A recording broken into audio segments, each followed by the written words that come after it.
Welcome to Inspired Edinburgh. Powerful conversations helping you reconnect with your purpose. I'm Elliot Reeves and my guest today is Croz Crossley. Uncle Croz, as you're better known, is the mindset technician. You help businesses and individuals transform by teaching people how much power and control they have over their future. For more than 20 years, you've studied human behaviour and how people seem to reprogram themselves for failure. You're an author, an actor, a speaker, and in recent times have been mentor to UK's #1 motivational business speaker, Brad Burton. Croz, it's an absolute honour to have you here. Welcome to the show. Thanks very much indeed, Elliot. It's a pleasure to be here. I'm really looking forward to it. Excellent, likewise. So I've been doing a bit of research and studying in your background. You certainly look to have one heck of a story, so I'm excited to get into it. So the best place to start, I suppose, is at the very beginning. Who is Croz Crossley? Well, I'm almost 70 years old. I went skint, as in skint, when I was 43. Okay. And my journey back is what I teach now, because of where I was, I did everything wrong. And that's where I learned the lesson about we don't do very many good decisions when we're stressed.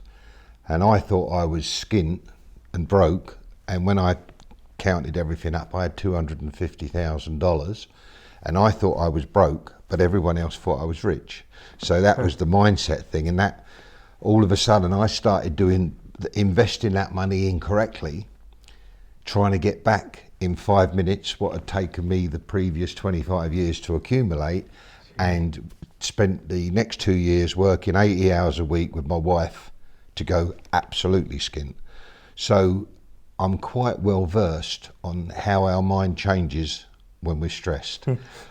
Because basically I could have just sat still, paid myself $25,000 a year, and at the end of the 2 years still had 200,000. So they're hard lessons to learn, but one of the basic things is that you mustn't dwell on it. You've got to deal with the cards you've got. And then that was where I started studying different things, and I found that there is a formula to creating success, because a lot of people in the game try and make it a little bit difficult, try and make it a little bit spooky, and we'll unlock the secrets and we'll do this and we'll do that. And really and truly, between you and me and Elliot, it's a load of crap.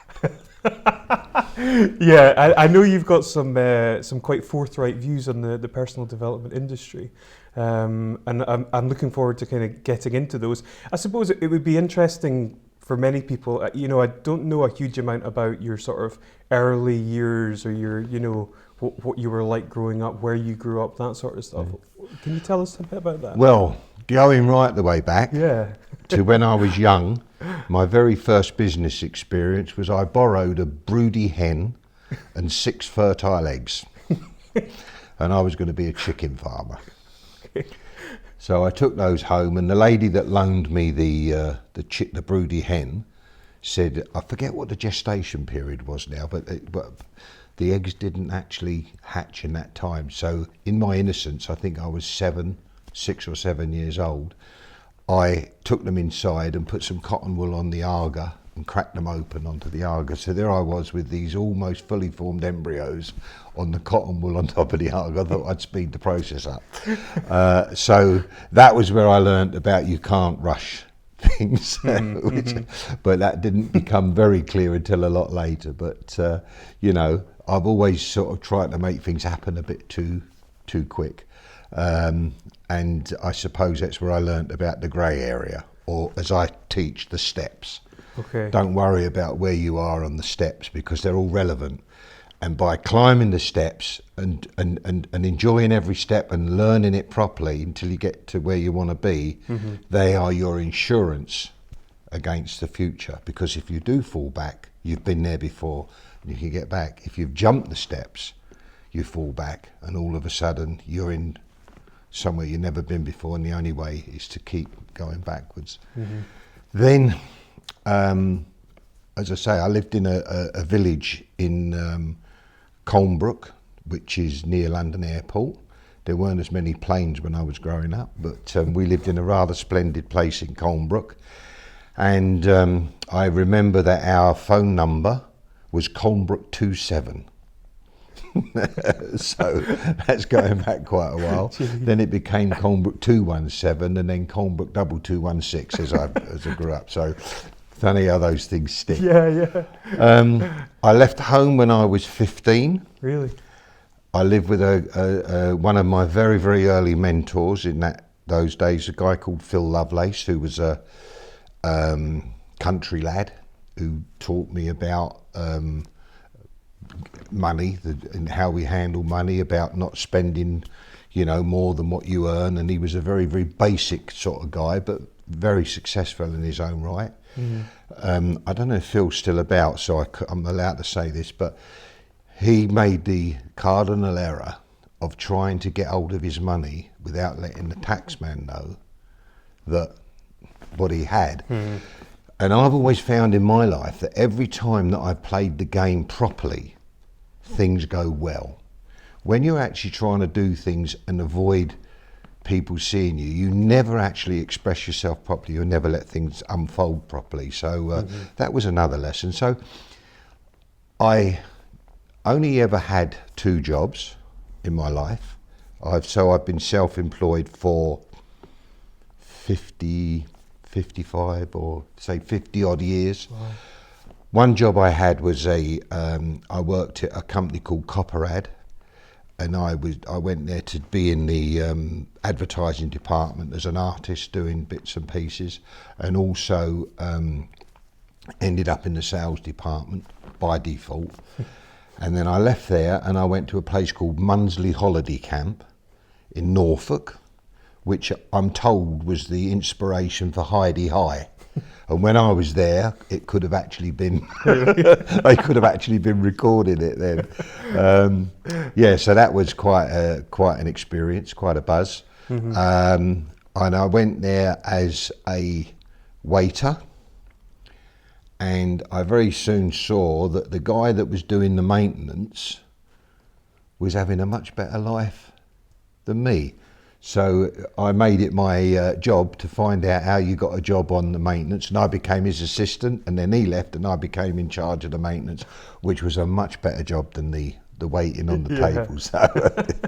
So and then I became self-employed.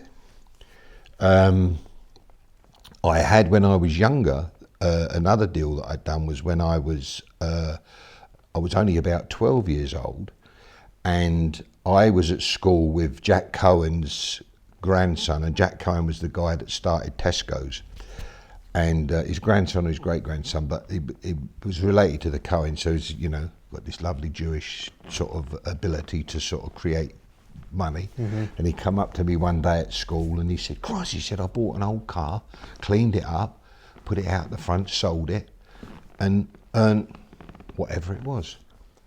So the funny thing is once that went in, now where was I going to find, at 12 years old, going to find a car to sell in a little village in Buckinghamshire? There was more chance of flying to the moon. But funny enough, 2 or 3 months later, I was walking through the village and I'd just crossed the little railway line at the end of the village, and I looked in the garden and there was this car laying there like that, and it was an Austin Somerset, a big bulbous thing, and it was covered in dust, and I went up to it and it said, "For sale, £5. So I rushed home, I checked all my money, I had just over £5. So I thought, I'll go down there and see what I can do. And I can distinctly remember walking down the road and thinking, I'm going to offer him less and see what he says. And I don't know what made me think it, but I said, I'm going to offer him less. And I was going to offer him £4.50. I said, no, I'll offer him £4. And then if he doesn't agree, then I've got some money to play with. And this is, I don't know where that came from, but I can so clearly remember it. So I went and knocked on the door with my great car buying ability. I knocked on the door and I went, "Do you want to take £4 for the car?" He went, "You cheeky bastard." He said, "I will." So I went in there and he gave me the logbook, and handwritten receipt. And I rushed back down the village. I got me mum. I said, Mum, come on, I've got to go and pick a car up. What on earth's going on? Anyway, so gone down the village with mum, sat her in the car, started it up, and she'd never driven a column change thing before. So I said to the bloke, I said, how'd you put it in gears? So my mum put the clutch and he put it in first, and we hopped like leapfrog down the village and put it back. Pulled it in the back of the, it was like a coaching house we lived in, right on the main road, but an archway through to the back. So she drove it through there, and I spent the weekend cleaning it with all the cleaning stuff available to me, called H2O, and a rag. That's all I had. I cleaned it. And I tell you what, it looked like it had just left the showroom. I cleaned every single bit of that over the weekend, cleaning it with brushes and it looked beautiful. So I put it in where the archway that went through to the back, on the main A4, for sale, £25, knock on Abington, which was the name of the house, after 4 o'clock, because that's when I got in from school. Well, that Monday night, knock on the door, and a man said to me, come to buy the car. He took it for a drive, he come back and he gave me £25. So at 12 years old, I had earned the equivalent of a man's 2 weeks' wages. I was gone. I ain't never going to work for no one else again. I can't see that. So that was the formulation of it, and I just thought, well, as long as there's chimney pots and people, I'll be all right. And so when I was 17, when I was able to drive and do things properly, I started a company called the Minor Men. Well, actually, it wasn't called the Minor Men to start with. It was I was just doing cars, and we would buy any car. And there was me, a bloke called Brian Greengrass, and a bloke called Joby Franklin, 3 of us. And we were all like just doing everything. And as you're doing, when you first start a business, you grab at everything and do everything. And one day the mechanic came up and he said to me, this is ridiculous. Every time we buy a car, I have to go and buy a workshop manual, learn all about it, do this. He said, why don't we just stick to one car? We said, don't be bloody stupid, Joby, you can't do that. He said, yeah, but he said, we'll only need one workshop manual. You've got the pickup, you've got the vans, you've got the cars, the convertibles, but it's all the same thing. We only need, and he said, eventually, I'll be able to do everything double quick because I know exactly how it's going, blah, blah, blah. So we agreed. And we started just selling Morris Minors. So when the auction was on, if we go to the auction, we'd look at the thing. If there's no Morris Minors for sale, we didn't go. So we weren't wasting any time standing at the auction all day hoping. And if there was one for sale, eventually everyone knew that we were the best buyers. No one would give more for a Morris Minor than us. So eventually the price tumbled because no one else bid, because they thought, no, you're going to get it anyway. So it just went absolutely crazy, and people were ringing us up. Other dealers were ringing us up saying, how much is this worth? Blah, blah, blah. Are you underwriting that? Will you buy it? Yeah. So we didn't even have to go to the auction in the end. And anyone who wanted one, if a dealer, someone said they want one. So it just worked so that because we'd niched to that one thing, it just went absolutely bananas. And it was, you cannot believe how powerful niching is, because you're the expert in your field. And the more you can limit your field, the bigger the expert you can become. But everything that you do then is relevant. So everything we did, either if it was a van, if it was a convertible, if it was a car, if it was a pickup, whatever, it all went back to it was one thing, a Morris Minor.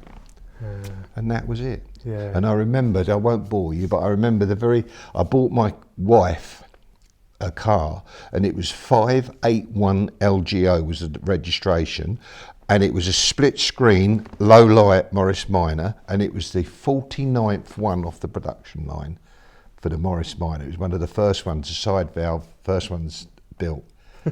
If we had that today, it would be worth quite a few quid. I think we sold it eventually for about £13.50,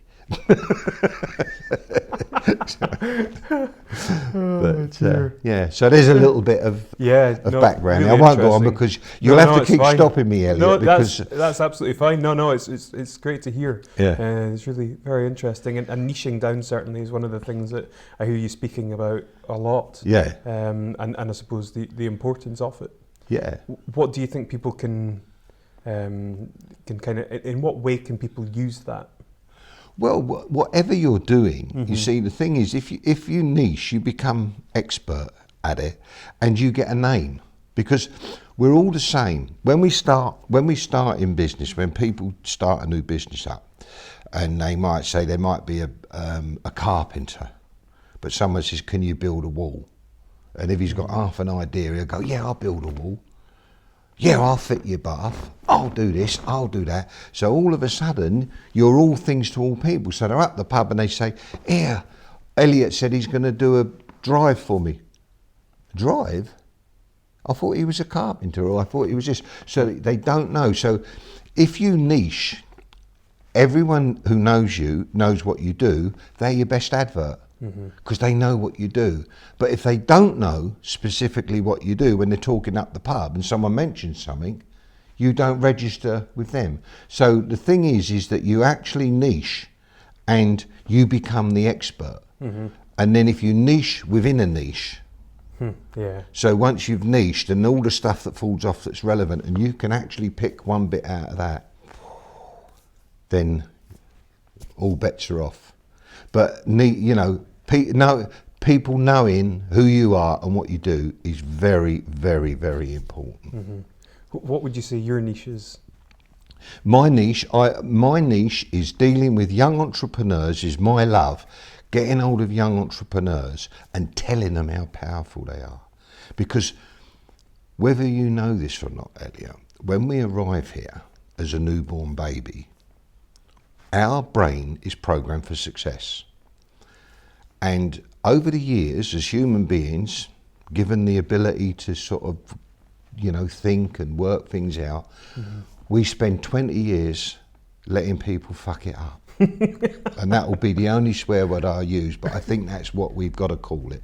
It's mucked up. Because everyone's going to put their two penneth in. And you see, in our formative years, we allow stuff to go in without any filter. So all this rubbish is going into your brain, okay? And it can be Auntie Lil, bloke up the pub, it could be anybody is putting their two penneth into you. But no one's doing it to harm you, Elliot. They're all doing it because they think they're helping you, because they're going to stop you failing.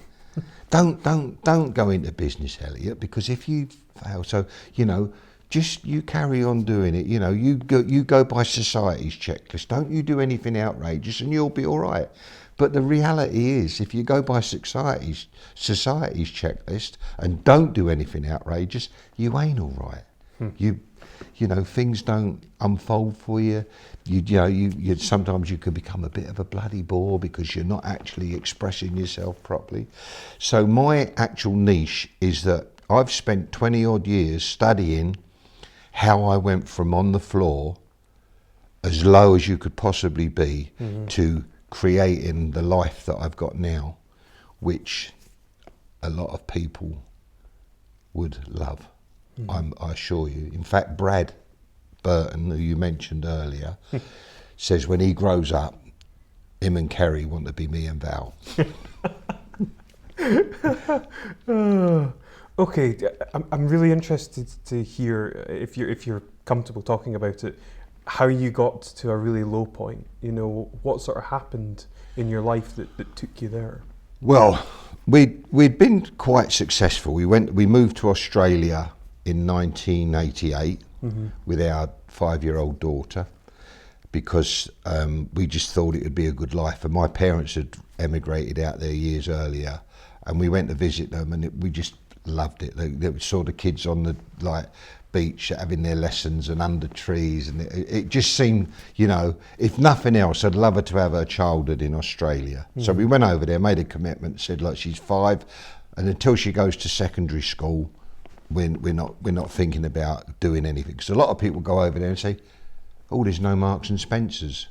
or where are the double-decker red buses, or you know what I mean, or it's not England with the sun, it's another country.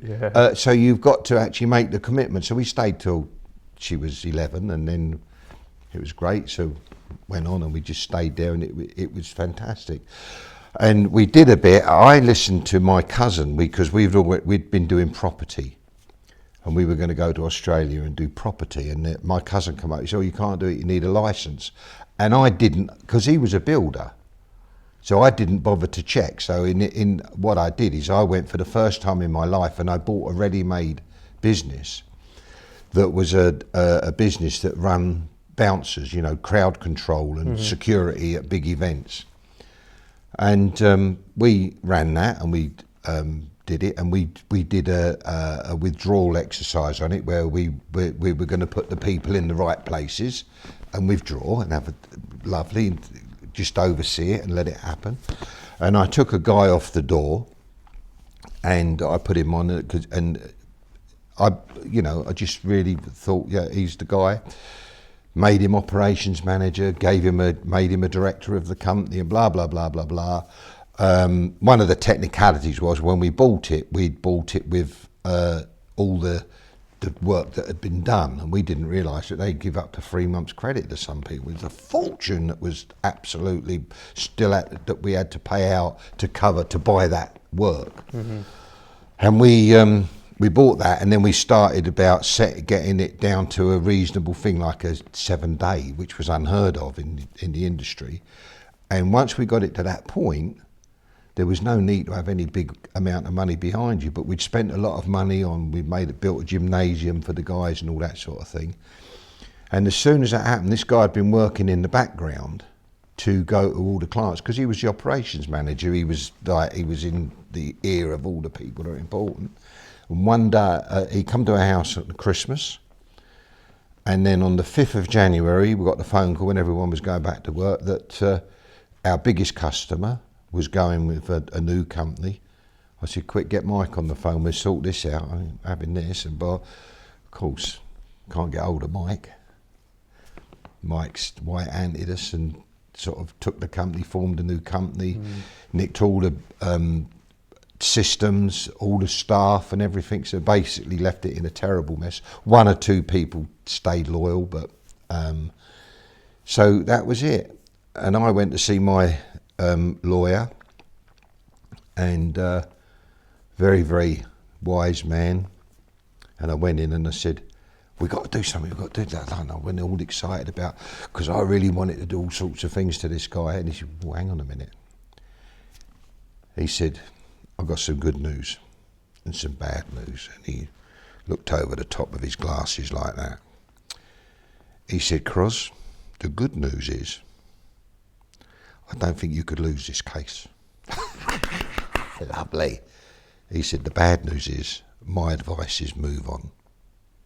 What? No. Don't matter. Whatever you say, I've got to get this guy. And this is when you're the principal. We can't afford principals. No one can afford principals. And that's when you're at your worst, where, he's going to, he wanted 50 grand to start the thing. And I was even thinking, how could I go and get hold of 50 grand to get this thing underway? And he said, no. He said, look, the thing is that if he went and found someone fresh out of college, university, who'd just become a lawyer, he would be able to muck you about for 7 years to get this to court. He said, if you get a wily old bastard like me, I'll be able to muck you about for 10 or 12 years. So the thing is, you've got to hope that he knows how to run a business, because anything you invest in chasing this money, you don't get it back, right? You've got to hope that if at the end of the 12 years that he's mucked you about, that he's still got something for you to have. He said, so my advice to you, he says, and mark these words, get on with your life, and I guarantee in 10 or 12 years' time, you'll be in a better place than you would be if you'd been chasing that money. It took a bit of coming to terms with, but that's what we did. And he was right. In 10 years' time, we were in a much better place, because the steps. We've been there before. So, and a lot of businesses are the same, you know, it's marketing, selling, or it's manufacturing and selling, or whatever. So, you know, we'd had a lot of different businesses. I won't start listing them because your program's not long enough, but we'd been involved in a lot of different businesses. And that gave us the, you know, I lost my train of thought a little bit there.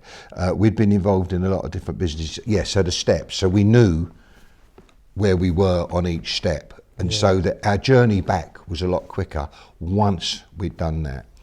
And the other thing that we had to do was unhitch the past, right? Which a lot of people find it very difficult to do. And I found it extremely difficult to do, because unhitching the past was forgiving him, and I was going to find that very difficult to do. But I'd been to seek help on doing that precise thing, which is something that I help people with now. And I went and sought help, and they said, well, you haven't only got to forgive him, I want you to write him a letter so that he knows you've forgiven him. I mean, I'd do anything and I'll forgive anyone on earth, but I ain't forgiving him for all the grief that he's given me. But eventually Val, my wife, who is the sane one of the two of us, said, well, you spend your life bloody telling everyone else what to do. About time you listen to something. So we wrote a letter and we sent it to him. And the funny thing is, Elliot, as I put that letter in the letterbox, it was as if I had been cured of cancer. I had truly, truly forgiven him. And where I'd been spending so much time working out how to get revenge and the venom in me, all of a sudden that energy was now being used to get me back in the game. But what it was doing was holding me, pinning me to the floor.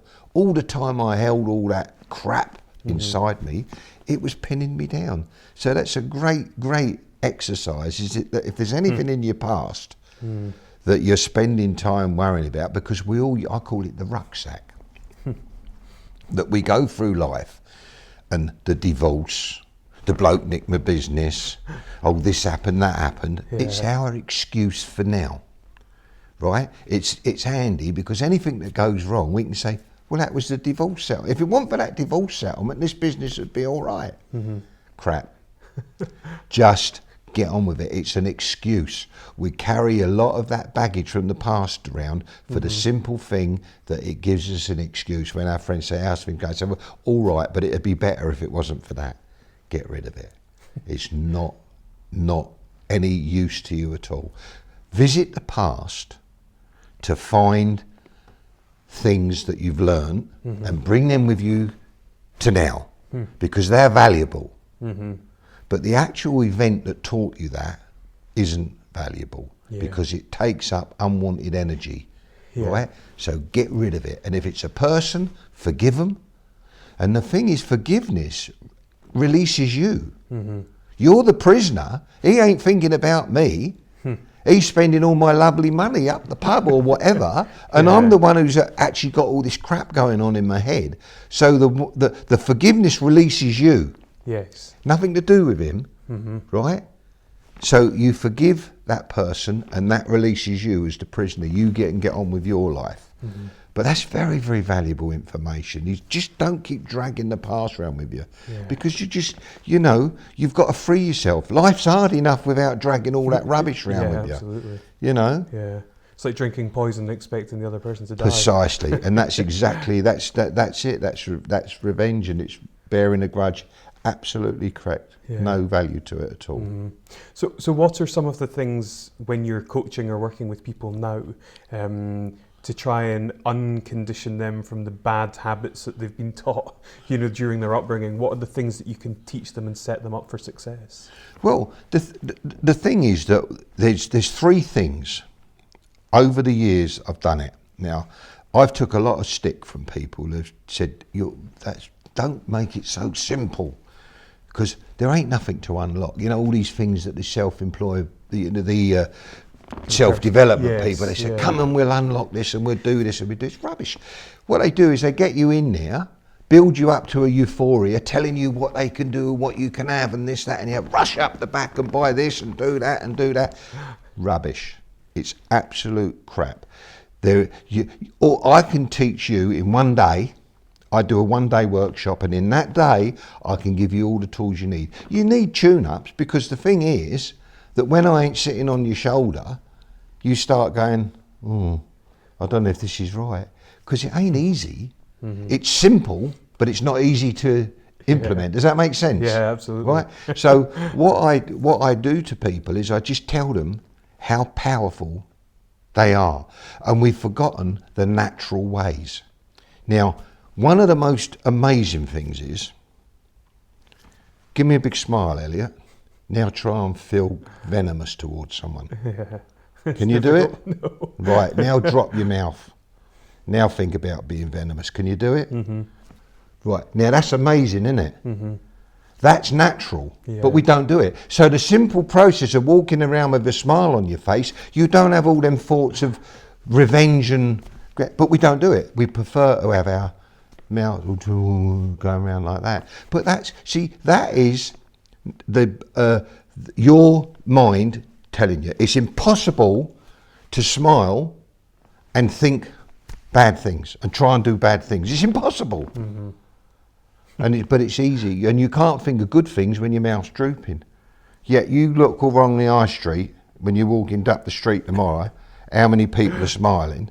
And what is that then? Is that social conditioning? It's our protection, isn't it? It's like what a baby learns, when it's smiling, it gets good things coming to it. Yeah. And when it's crying, it's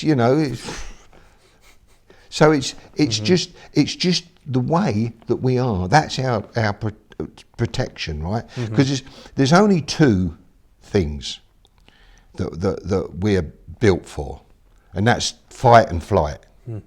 The decision we make is, do we stand and have a row, or do we bugger off? Right? That's it.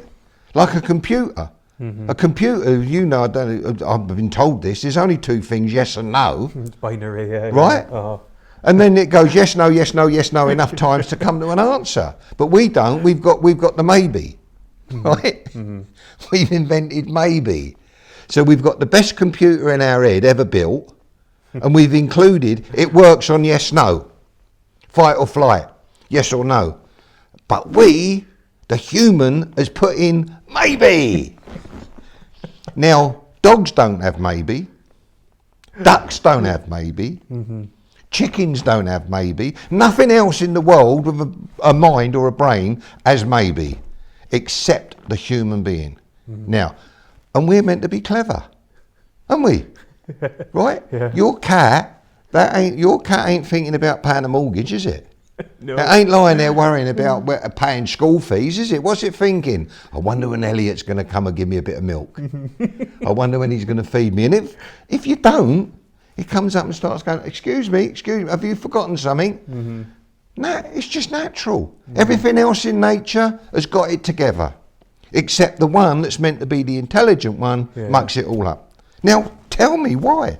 So going back to your question, I get hold of people and I tell them the 3 simple things that I've learned over all the years that I've been doing this, that are the only things you need to know. Not simple to do, but you need to know where you're going, which I call the clear mental image. And that don't involve money, and it involves what you want, right? Now, most people say, I can ask a group of people, say, now who knows where they're going? 3 or 4 people, maybe 4 put their hand up, and it could be a group of 100. So, right, but everyone else, no. So, well, hang on a minute, you don't know where you're going. And those people that put their hand up only know where they think they can get. It's not where they want to be. Right? Yeah. So once again, we're built to perform on a vision, a goal. And once we know where we're going, the universe sets about getting us there. Right? So once you know where you're going, and make it where you want. Give yourself a bit of a stretch. Right? And put it into the future. Now, the only reason you put it in the future, I always say 5 or 10 years' time, but that's only for you, not the universe. Because the universe don't know the difference between a second or 1,000 years. It's just time, Yeah. right? But we do. So if I said to you, get a vision and have it by next week, you'll stress out, right? Because there's only two things that give us stress. That's time and money. And it's normally the lack of both that gives us stress. Yeah. So know where you're going. Make where you are where you want to be. And that means most people are going along and they're going, yeah, I'm going to work hard this week and next week, and I'm going to not see the family this week because I'm going to be working, because when I get there, I'm going to be happy. Don't work that way. You can only have happiness now. Happiness isn't a destination. Happiness is. And I say, wherever happiness goes, you being happy, success and wealth are sure to follow. But it don't work the other way round. Getting success and wealth won't make you happy, because you've got to take the happiness with you. Make sense? Yeah. So you've got to make where you are where you want to be. Because if you are a miserable bastard now, guess what? You take that with you. Yeah. And there's so many people that get to a point where they've just buggered up their life by missing time with their families, missing holidays and all that, convinced that once they get this big pile of money and they get to that point, they're going to be happy. Well, we've got plenty of proof that that doesn't work. We've got plenty of proof. You've even got that guy Ant from Ant and Deck now. Yeah. Now, he ain't short of a few quid, is he? Yeah. And he's in bits, Yeah. right? I know. Because what he's done is he's looking, and I was involved in the music industry in the early days, and I met a lot of very famous people that were very, very insecure, but they all said, once I get here, it'll be all right, and it doesn't work. You've got to be happy now. That's so important. The third thing we've talked about, the past. You can't be happy now if you're dragging the past around with you. So cut the past, bring with you all the bits and pieces that you've learnt through the things that went wrong, so it's been valuable, right? Bring them with you to today. Make today, now, where you want to be, and everything will automatically unfold on its way to getting what you want. And I make a guarantee on that. And when people buy into this and relax into it, it all happens. But everyone, see, in the modern society, we're just so racing to do everything and wanting instant results and this. But this unfolds as quick as you allow it to unfold. But once again, the maybe comes into play, right? So maybe what he told me is true. But perhaps I'll just change this little bit. Right? Okay. Right. Relax. Let it happen. No, I think I'll stay stressed for a little bit longer. Right? And it don't work. You've got to, I've seen it so many times. The power of relaxing. In fact, my banners, relax, relax, relax. If you only ever took 3 things away from my talks, and that was relax, relax, relax, things would change in your life. Because once you're relaxed, the things start happening. And I don't want to get too technical, but your mind is made up of the conscious and the subconscious. Now, your conscious mind can only function if it's got all the data to make the decision, right? Now, what happens is when we ain't got all the data, we start going, oh God, what if, what, right? Stress. If you ain't got all the data in your conscious mind, sling it into the subconscious and forget about it. And guess what will happen? Eventually, the solution comes. But you see, the subconscious mind doesn't need all the data, right? Because it's not controlled by needing everything to make the decision. It's very flexible. So that's why when you're on holiday, lying on the beach, everything's solved, isn't it? You're nice and relaxed. A couple of gin and tonics. lovely bit of sun, and all the problems at home dissipate. And you get solutions. Oh, no, I'll do that. I'll fix that when I get home, and I'll do that, and I'll sell the car, and we're buying, and everything's going on. It doesn't, see, the subconscious doesn't need all the bits and pieces, but it's, you're actually going into the only little bit left from when you were young, when you were a baby, because a lot of the subconscious is buggered up with Auntie Lil and Bill up the pub and all them other people, but there's a little bit there. If you can get into that bit, everything sorts itself out. It does it on autopilot. And we're so ridiculous in ourselves that we want to start controlling everything. And yet the minute that we forget is, how many times have you lost something? And there's, as soon as you give up, a little picture of the last place you saw it pops into your head. Well, why don't we use that facility? Hey? Why do we keep wanting to? We ain't got all the details, so just let it relax and the answer will pop into your head. It works perfectly every time, but we feel that need to control it. What are your thoughts on the law of attraction and The Secret? I know you've spoken about these a bit. Well, I actually was on the same course as Rhonda Byrne, actually, many years ago, on the Science of Getting Rich, which was what she based all that on. And listen, it was great. It made an awareness, okay? The law of attraction is basically knowing what you want, relaxing, and allowing it to happen. Now, I believe there's a vibration. I honestly believe that. I mean, you can walk in a room and everyone can be sitting here and you'll know whether it's friendly or alien, right? So we do all vibrate, and so you've got to vibrate at the point that attracts you. So the thing is, what a lot of people do is they vibrate with misery and want to attract happiness. It don't work, right? But you know, you start a day in a good mood, 9 times out of 10 it will carry on in a good mood. So, you know, we are in control. We do pass it out. You don't meet many grumpy people when you've got a big smile on your face, because they avoid you, right? But you attract a load more grumpy people when you're going around like that. So I believe in that. Now, the law of attraction, I think they made it very simplistic. You've got to do your bit.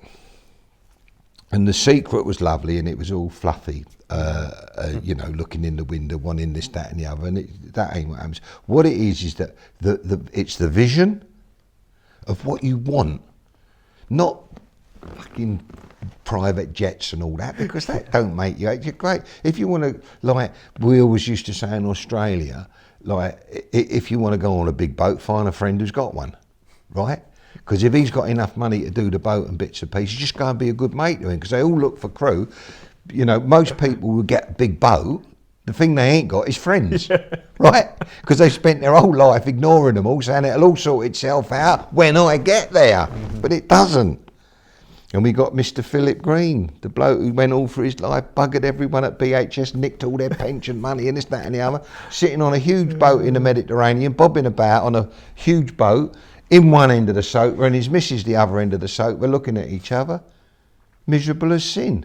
They fucking hate each other, right? And you know why he can't get rid of her?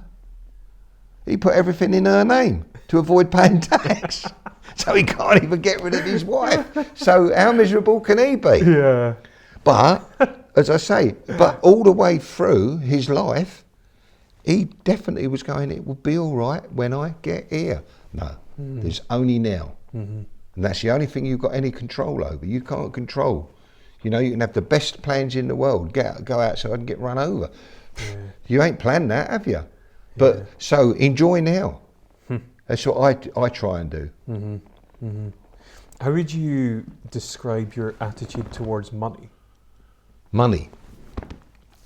The thing is the more desperate you get about money, the less you'll get of it. You've just got to know. You see, it's like when you create your vision, it's not about money. It's about what you will do with the money. Because see, money's just a means of exchange. And don't get me started on the fiat system. I don't know if you know about the fiat system, but anyone watching this program, Google it. Money don't exist. It's a figment of our imagination.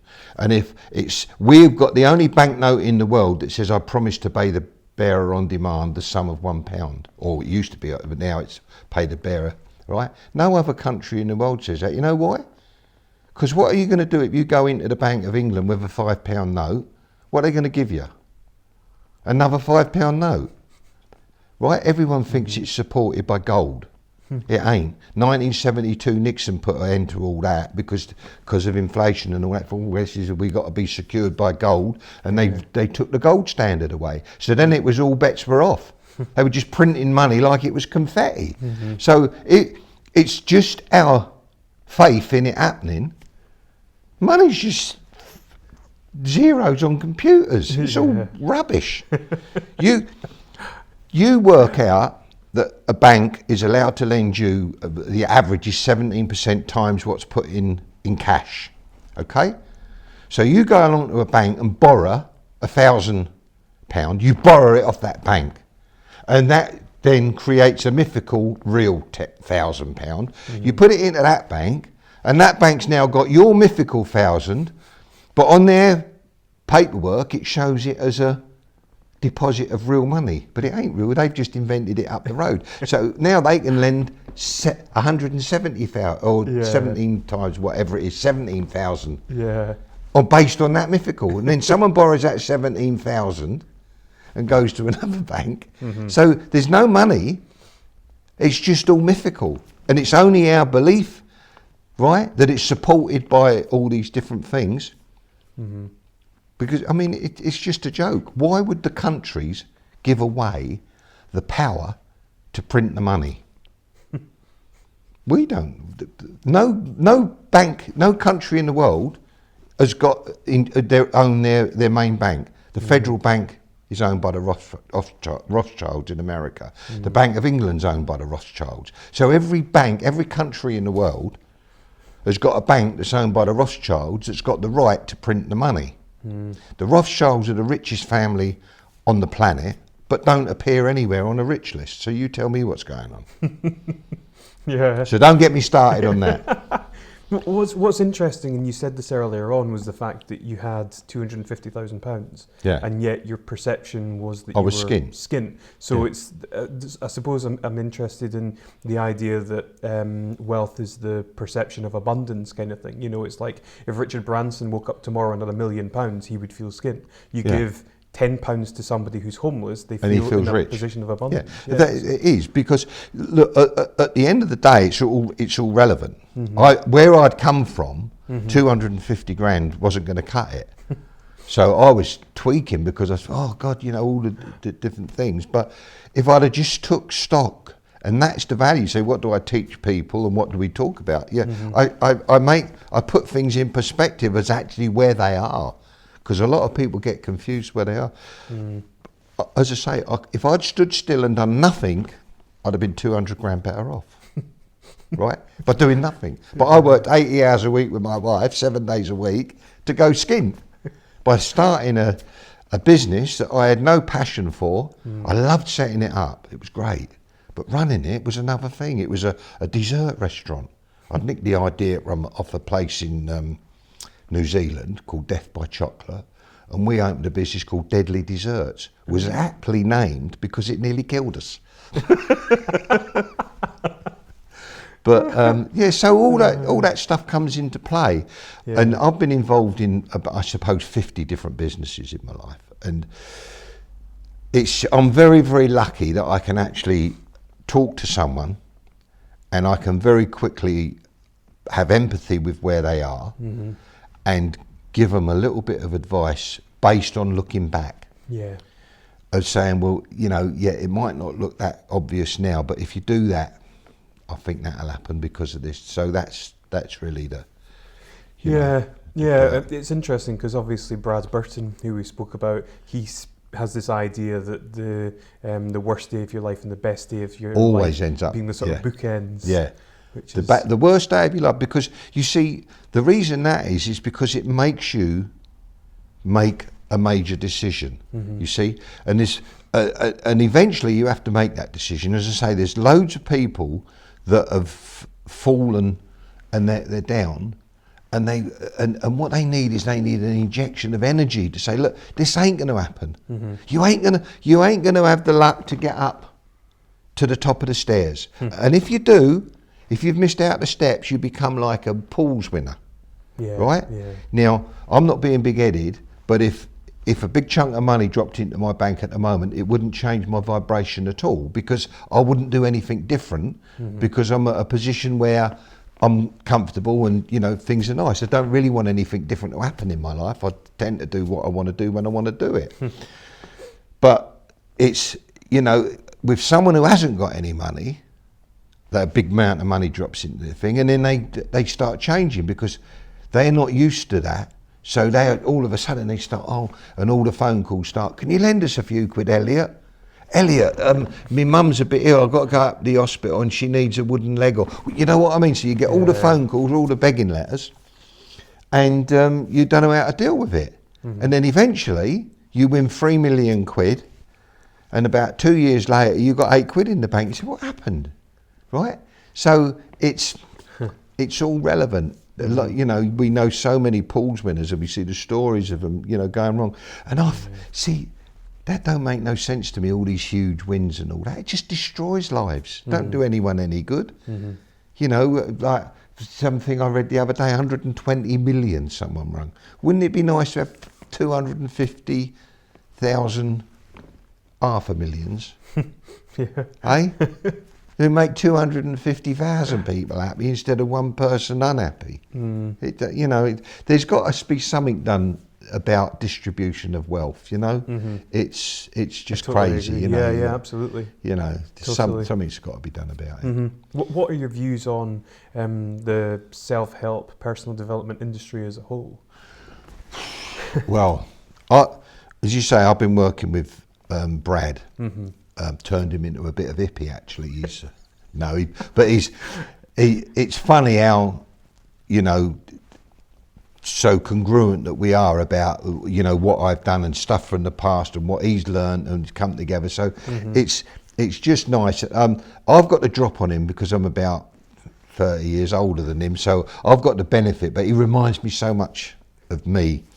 And we've actually been working on really exposing these charlatans, because I couldn't sleep at night if I had to get my money by cheating people, because the people that you cheating are vulnerable. You're selling them certainty, as Brad says, you know, they're selling certainty, and they you know, they can't unlock the secret. So how long is it going to be down the track that they're going to unlock the secret? Because you go there thinking they're going to unlock it, and then they sell you a £5,000 workshop or course that's going to unlock it, and then you do the course and it still ain't unlocked. So when does this unlocking happen? Well, the reason they can't unlock nothing is because there ain't nothing to unlock. Trust me, all your listeners, all the people that are listening to this, listen, it's all cobblers. At the end of the day, you do them 3 things that I've said. There's loads of little add-ons, and it ain't easy. But that's all you need to know. Know where you're going. Make where you are where you want to be, and get rid of the thing. And then all the different things add on. Yeah. They make sense. But how then, I suppose, and this is just, I suppose, personal curiosity, how do you determine the value of the things that you teach? For example, there's people in the personal development industry who will equally teach maybe similar stuff, and they'll maybe put another 0 or 2 zeros on the end of what they're charging. How do you decide? Well, look, listen, if you want the honest truth, I don't judge myself against anyone else. Okay, I get up in the morning and say, this is my day, I'm going to live it how I want to live it. I haven't intentionally ever goosed anyone in my life, and if I have, I apologise, right? Even when I was at my lowest, I could not have actually lied to someone to draw money out of their pocket. Okay, so my thing is, I don't judge myself against anyone else. I know what I do works, and every one of my workshops and everything I do, if you come to me honestly and say that you don't think you've had value, or you think it's a load of old rubbish, you can have your money back. So I know that what I do works. I've had so much so many results. Yeah. People, I've still got people from 25 years ago keeping in touch with me. And I've got loads of different sayings, because what I try and do is I try and make it my own.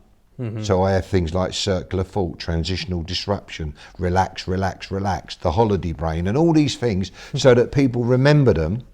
But they're all relevant because it makes, it just puts it into perspective for people. So they, when something happens, I mean, I've got the thing what we're saying about the brain needs everything.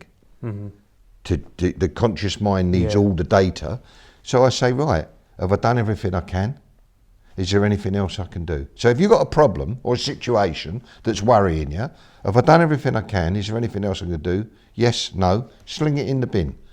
Put it in the subconscious, right? Until it presents itself. But Mark Twain, who wasn't the stupidest man on earth, I assure you, he was a very clever man. He said, worrying works. Because 99% of the things I worry about never happen. And that's true. Yeah. But so that's one of the things we have to teach, how to do that, get rid of it. But it's not easy. It's not being irresponsible. Yeah. But if you can't do anything about it, worrying won't change it. It will just make you ill. Yes. Right? So that's something that I teach. But I know all this stuff works, Elliot. Right? And I've got too much evidence. Right? But the thing is, Uncle Croz does wander round, and I've got big ears. Listen, look at them. Big for listening, right?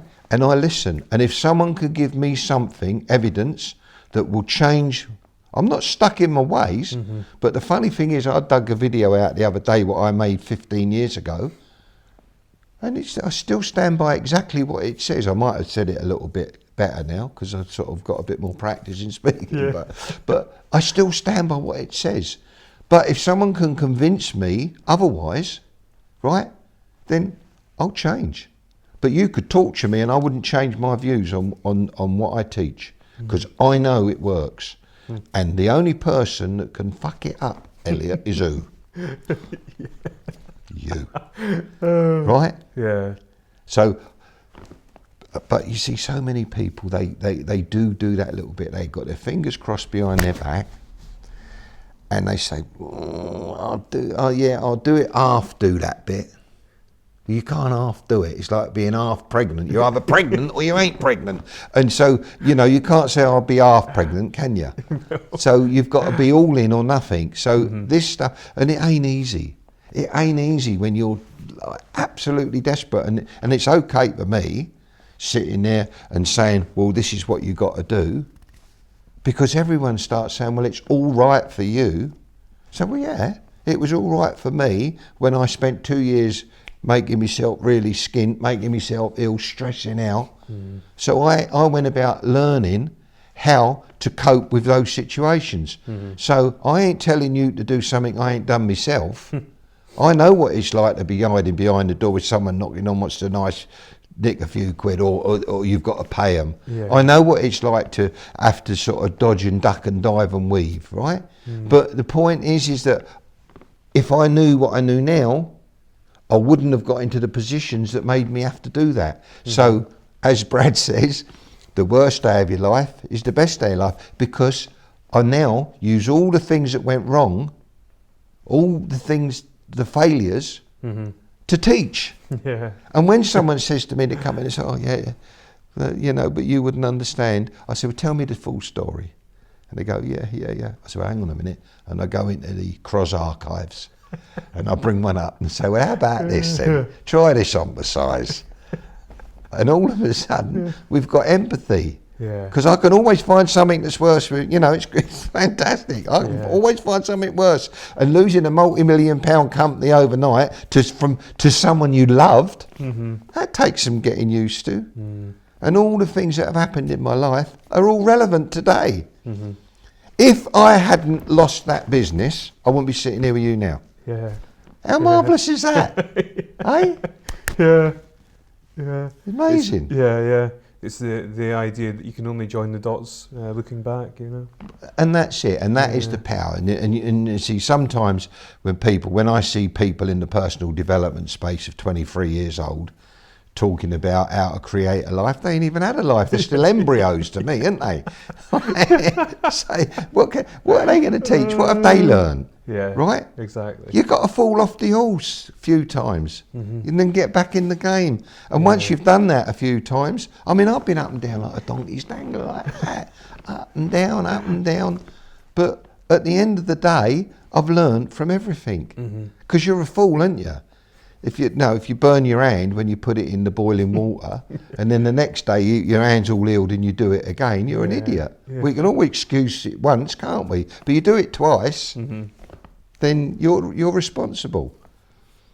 But with regards to the personal development space at the moment, and Brad, bless him, he's working on that, and he's got this movement called Now What, and he's really just giving so much value to helping people to do him. He's got this little group that he's got, and the space now is the fact that, I mean, I've been to gigs where there's more speakers on stage than there's people in the audience. Is everyone thinks they're a business coach, or they're this coach, or they're that, and this, that, and I've read a book and all that. Yeah. You've got to look at the person, and you've got to make the decision before they can help you. You've got to say, do I trust the messenger? Has that person got the information and the knowledge to help me? Can I believe that person? And I believe that Brad, through what he's done, I mean, he's sort of dragged up in the back streets of Salford and all this, that and the other. So there's a lot of rough edges, but I tell you what, that man's got a heart of gold, and he wouldn't hurt anyone. He goes out there and he helps them, and now he's in a position where he's created a multi-million-pound company. He's withdrawn, and as I say, we've worked together on the fact of relaxing him, because he was like a bull in a china shop. He was going flat out, and I said to him, Brad, there's better ways of doing this, mate. You've got your shoulder to the grindstone, just slow back a bit. And now he's seeing things of how you can relax but achieve more. The actual thing of my workshops is do less, earn more, because you see so much more when you're relaxed, right? I liken it to a poster, these billboards. Everyone's got their nose pressed against it, and all they can see is a load of dots. It don't make no sense, does it? But they're going like that. It don't make any sense, but I'm still going to go there. And I go, shh, come with me. Take one step back. Yeah, still don't make a lot of sense, but it's a bit better. Take 2 or 3 steps back. Hang on, this is starting to make sense now. So the further you go away from your problem, the clearer it becomes. And that's why a good coach will be able to do that looking for you and say, this is what I see about your problem. And the reason, this don't make me any cleverer than anyone else, just that I've experienced so much, and I always look from a distance. I don't jump into the problem with them. And sometimes it's very difficult, because sometimes it would be easy to say, well, here's a few quid, that'll help you out, right? But it won't. Because unless you actually do it yourself, you ain't going to learn anything, and you'll be back in a worse position. Right, so sometimes it's very difficult not to actually say, I could give temporary relief here. But the point is, the lesson is, I'm looking from afar, I'm giving you the information that you need, right?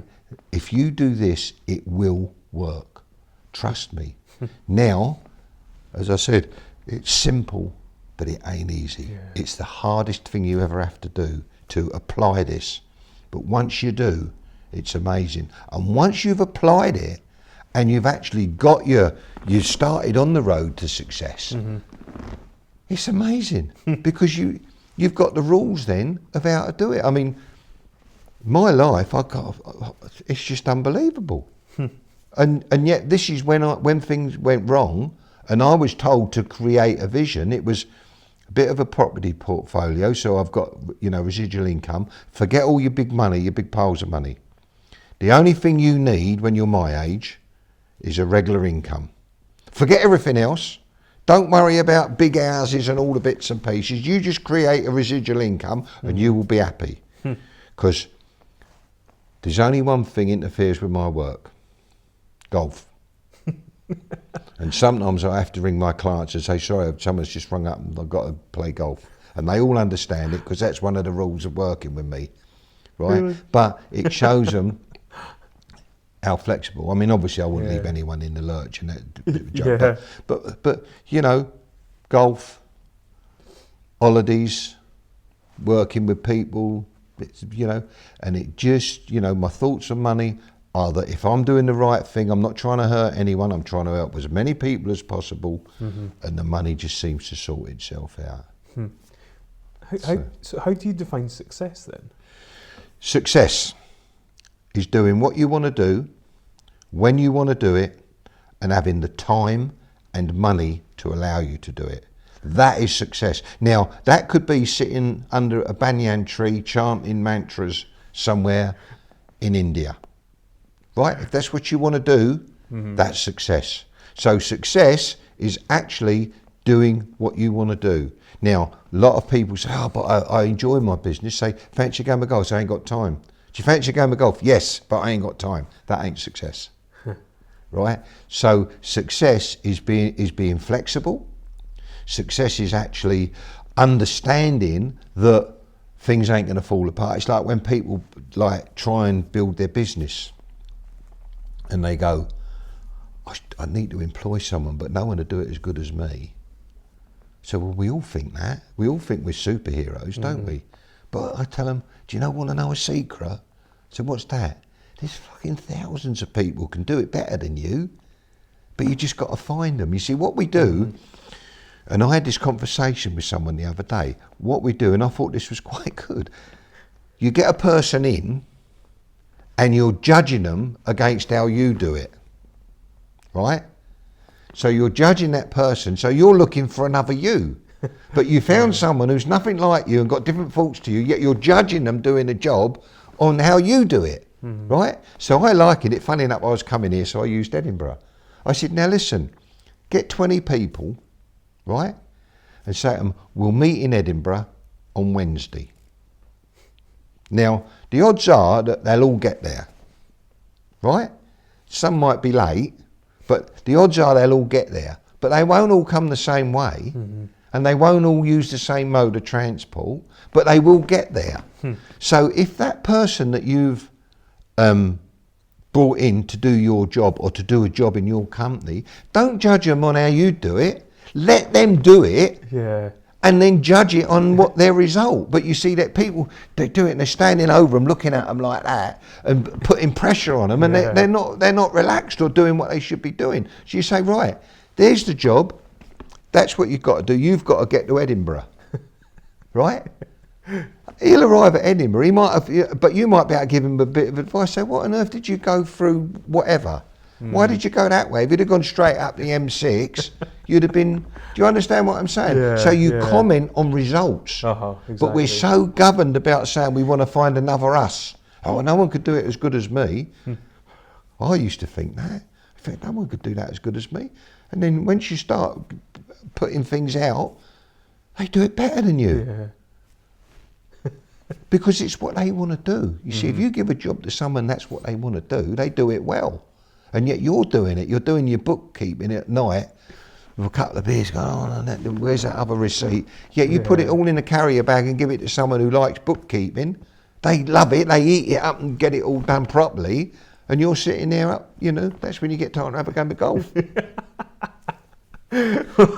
Excellent. What do you feel is your purpose in life at the moment?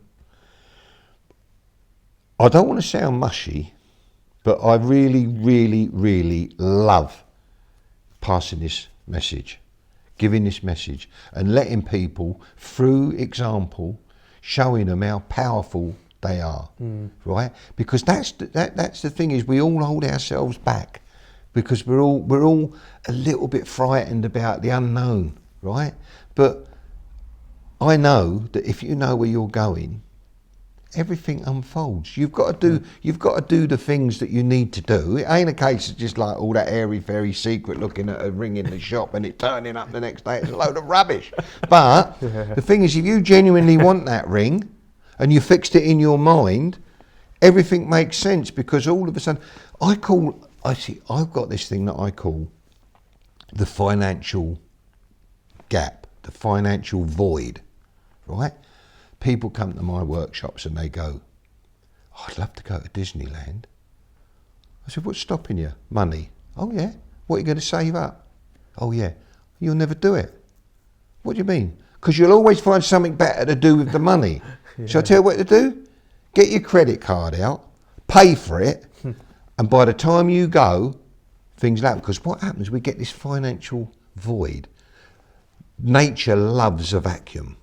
It's got to fill a vacuum, right? So when you then start doing things, you've subconsciously got the cost of the holiday. Mm-hmm. And I don't know how it works, right? I've got people that tell me they can explain it, but I say, like, scientific stuff don't sort of turn me on. Really. I'd rather just do the common sense bit. But every time it happens, it's like, you know, you want to go and have a lovely restaurant as an experience, book it. Book the restaurant, and then all of a sudden the subconscious goes to work filling in the gaps, because your conscious mind needs all of it. Where's the money going to come from? Well, we don't know. We don't know yet, because you ain't going for 6 months, so we don't know what's going to happen in 6 months. But as you're going along, things keep ping, ping, or that little job comes in, or you see things, it all makes sense. And then by the time you go, I had someone the other day, a lovely fella, and he booked Disneyland. He just did it on the strength of coming to one of my workshops. He said, I don't know how it happened, but when we went, I don't know where the money come from, but we went, had a lovely holiday, and there was no big hole, right? There was no big hole where we took the money. It just happened. And I don't know how that works, but something in here, you create the void, mm-hmm. and then it just goes about sorting things out. But then you wouldn't see, you just sit down and listen to this, oh, silly old bastard, you know. But I know it works. Yeah. I know it works. It's like every year, you know, I try and not sort of, when you get to my age, you've got your bit of money working for you and all that. So I really try not to dig into it, you know, like I like the bit of residual coming in and all that. But I still holiday in Australia or South Africa for a couple of 3 months a year, do what I want to do and that. But I don't know where that just seems to come, because I know that I'm going to need the money to go to Cape Town in February or March, mm-hmm. and it just seems to be there. You know, but all the time I'm doing a bit of work, mm-hmm. doing the thing. I don't hurt people with what I charge. I mean, like, I do 3.5 hour bloody Skype chats. So I'm very fortunate that I can look at someone's situation and say, well, hang on, if you did this, this, and this, and this, that would definitely help. And mm-hmm. so I do that. You know, try and help people out. I've got clients that pay me for, like, coaching and mentoring on business, mm-hmm. but it's terrific value. You know, I've got a guy in Australia that his business turns over 500,000 a month, but he's frightened to death of, you know, he just says it won't grow. And I said, well, you know why it won't grow? Because you've got a block in your head, because the business is too hard to run now. So all you're looking at in the future is a monster, and you're going to have a bigger monster. So what we do, make where we are where we want to be, right? Yeah. So get the business running right, mm-hmm. and once the business is running right, guess how quick it will grow? Because you're looking into the future and it ain't presenting a problem. Mm-hmm. See, it's so simplistic, isn't it? It is so simplistic, and everyone's out there trying to make things difficult. It ain't difficult. Yeah. The only thing that's difficult is the maybe. Yes, no, maybe. Right? Get rid of the maybe.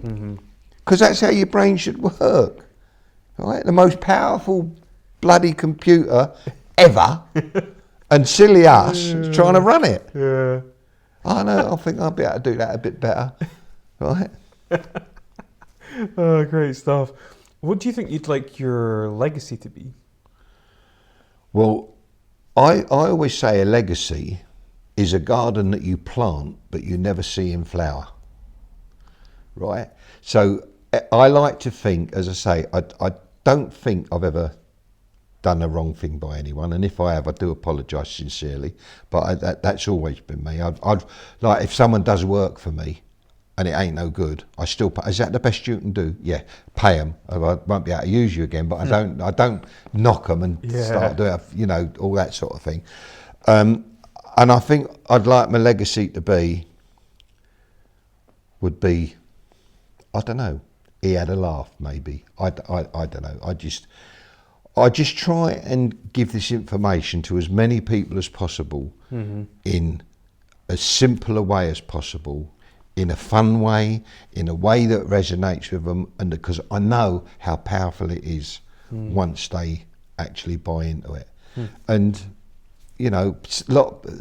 different people need different ways of getting the information, if that makes sense. Because this, I'm not going to get too deep now, but there are on the steps. Now, it ain't no use giving someone the information that's relevant to someone on the 5th step if they're still on the 1st step. Does that make sense? Yeah. So you've got to actually give it to them, at that level. So someone who's on the 5th step, you can say, well, this is it, because they can understand the 2nd, 3rd and 4th step because they've been there. Does that make sense? Yeah. So you've got to actually dish it out to people at the point that they need it and can understand it.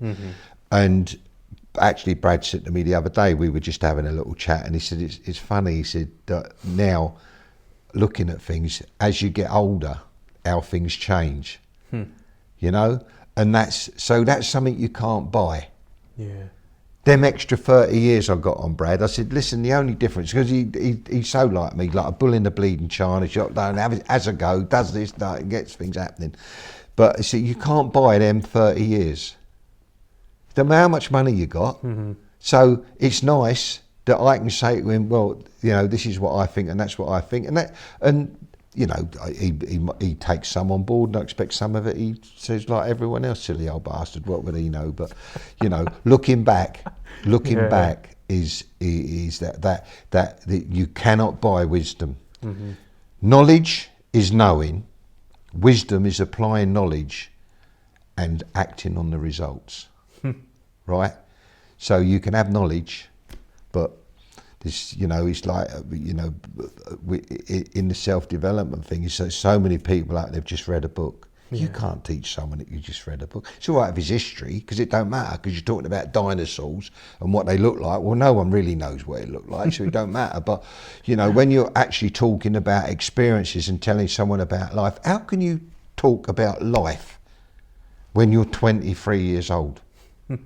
Yeah. You ain't had a life. Yeah. You haven't experienced it. You've got to get kicked in the teeth a few times, haven't you? You've got to get, know how to duck and dive and do it. And that's the value that I think I bring to people, is that, I ain't been a good boy all my life. I've done some things. I've not hurt anyone, but I've done a few things a little bit near the mark, and, but now, looking back on all those things, that's my knowledge, that's my wisdom. And that's how I help people. And I suppose, as the same with legacy, was he helped as many people as he could without hurting them. What would you say is the best piece of advice you've ever received? The best piece of advice I've ever received? I would say that the best piece of advice I ever received from a very, very good friend of mine called Curtis, was a lovely man. He was a mentor of mine when I was very young. And he said to me, Croz, it don't matter what you do, as long as you stand up one more time as you fell over. So that's it. And you see so many people fall over. And the trouble is, Elliot, I meet so many people, and they say that their problem, I understand you're trying to help me, but my problem, this is the worst problem ever. You wouldn't be able to solve this one. We all think our problem is the worst one, and there's no solution. Listen, bring it back to basics. Bring it back to basics. The solution. Now, the answers are simple, but applying them is the hard thing. So that's really what you need to learn, and what we talk about in the workshops and things is that of actually knowing how to apply things. And listen, if you do something that I say and it gives you relief for an hour, you know it works. But then you've let the vicious voices back in your head who told you, right, you know, and you get back to stressing again. Well, get into that relaxed state again and make it last 2 hours. That's the process. Mm-hmm. So you know it works, but you've allowed them voices in, right? So then you've got 2 hours. Now you know it works for 2 hours. So if it works for 2 hours, why can't it work for 4? Right? So that's how you do it, so that you get, you know, most people think, like, it's took me 25 years to get to the point. I drive my wife mad. Absolutely, you get annoyed about nothing. Because I've got to the point now where if something's going wrong, as it's going wrong, I've solved it. Because I've asked 2 questions. Is there anything else I can do? Right? And I've done everything I can. And if I've asked them 2 questions and it's yes, no, I don't even, you know, alter things. I was in a restaurant with Brad. This is a lovely story. And he'd invited me down there to talk at one of his Brad camps. And he took me out for a curry the night before, and we're sitting in the restaurant, and I've got my phone on the table like that. And all of a sudden, ping, there's a message. I suppose you know by now, you've left your case at home, Val. I went, oh shit, so I just carried on eating like that. He said, is that it? I said, what do you mean? He said, I'd have gone bleeding mad if I'd done that. I said, but, you know, what can I do? And, you know, because as I'm reading that, I'm upset that I ain't got a clean shirt and underpants and all that for tomorrow, but it ain't the end of the world, is it? So I'm looking at it, can I do anything about it? No, so I just carried on eating my thing. And then after that, we went up, I think it was Sainsbury's, and I bought a shirt, a pair of underpants and some socks. Solved, right? So, but I could have actually sort of spoilt my meal, gone on about it, blamed Val, because she didn't put it in the car, because I normally blame Val for a lot of things that I can't find results for, bless her. She's the same one of the 2, see, which is handy. If you had the opportunity to speak to your 20-year-old self, what would you say? If I had the opportunity to speak to my 20-year-old self, I would not want. Now this sounds silly because like losing the business and all the bits and pieces, but I'd say to my 20-year-old self, just do what you got to do and deal with things as they happen. Because I think life is about the experiences, and I firmly believe it's about the ups and downs, and it's the resilience of the downs that's going to, you know, do it. And they're always at the back of my mind, Curtis, get up one more time than you fall down and you'll be all right. That's a great answer. Yeah. If you could change anything in the world, what would it be and why? If I could change anything in the world, I would change the distribution of wealth. And because I think that we're heading into a very, very dodgy period in the world at the moment, not least of all because of the internet and the fact that you've got this false stuff that they can put out and bits and pieces. Everyone wants things to happen straight away. No one's prepared to put any effort in. We've got a benefit dependent society, And see, the thing is, there ain't no shortage of money, because you know where it comes from. It's out of thin air, right? So who's going to pay back? See, we only talk about the deficit. We don't talk about the debt. The debt's 1.7 trillion, right? Now that you just can't comprehend 1.7 trillion. 1,000 billion is a trillion. 1,000 billion, and we talk about it like it's a wart on an elephant's arse. It's ridiculous. It's absolutely ridiculous. The total debt in the world at some point. Our friends, and I think it's the Rothschilds that own it all. Otherwise, who does? They own all the thing, but they ain't actually done nothing to get it. They've just created it out of thin air, right? Produced it, and at some point they've got to say, right, everything's sorted out, okay? Let's get some people in positions of power that know what to do, because there ain't no shortage of money. You think of £1, in 3 goes, it's the government that got it back, because you've got VAT on it, you've got taxes, you've got excise tax on petrol. So you go in a garage, they get it back in 1 hit virtually, don't they? Right? So there ain't no shortage. They keep getting the money back, but we ain't got anyone who knows what to do with it. Because all these people, they all go to university and think they're so clever. Like we had George Osborne being the Chancellor of the Exchequer. He wouldn't have a clue. He wouldn't have a clue how normal people live. So, and he's making all these decisions. I mean, I sometimes sit down and I read what they've decided to do. So how can that work? How can that possibly bloody work? And so what we need is a load of people that know about things. I reckon we should have businessmen in politics, but they don't pay enough. You think that the Prime Minister gets 140 grand a year? That's a bit of a stretch to live on if you know, like in the life they've got to lead, right? And yet the bloke who's running the local National Health group gets 600 grand a year. Now, where's that work? Now, it's just, everything's mad, isn't it? So I think that like, if I could change one thing, it would be to have people in positions of power that know how to sort out all, like everyone pays their due and all that. As I say, in my life, things have always gone right when I've played the game. Every time I've tried to avoid paying tax or do that, like I'm hiding behind, oh, hang on, that could be the tax man, I'll hide here for a minute, or whatever. You're not playing the game right. Your mind's got to be free and do it right. But you see, the thing is, what gets people annoyed is when you pay your tax and then you give it to the government and they like just do the wrong things with it. Crazy. So that would be the only thing really I'd do, is I'd like to see distribution of wealth sorted out, because the people there that have got nothing, and people that could clear a country's debt with what they own, and that's just ridiculous. And it's the ones that can clear the country's debt that are trying to avoid paying the tax. Exactly. So that just doesn't make any sense. So somehow I'd have to sort that out. I'm 100% with you on that. And genuinely, I think probably my answer to that question would be the same thing. Definitely. Yeah, it is a problem. I'm not sure quite how we get the solution, but...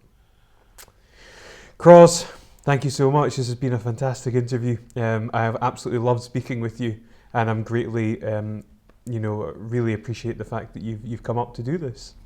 It's been brilliant. I've learnt a huge amount from you. Right.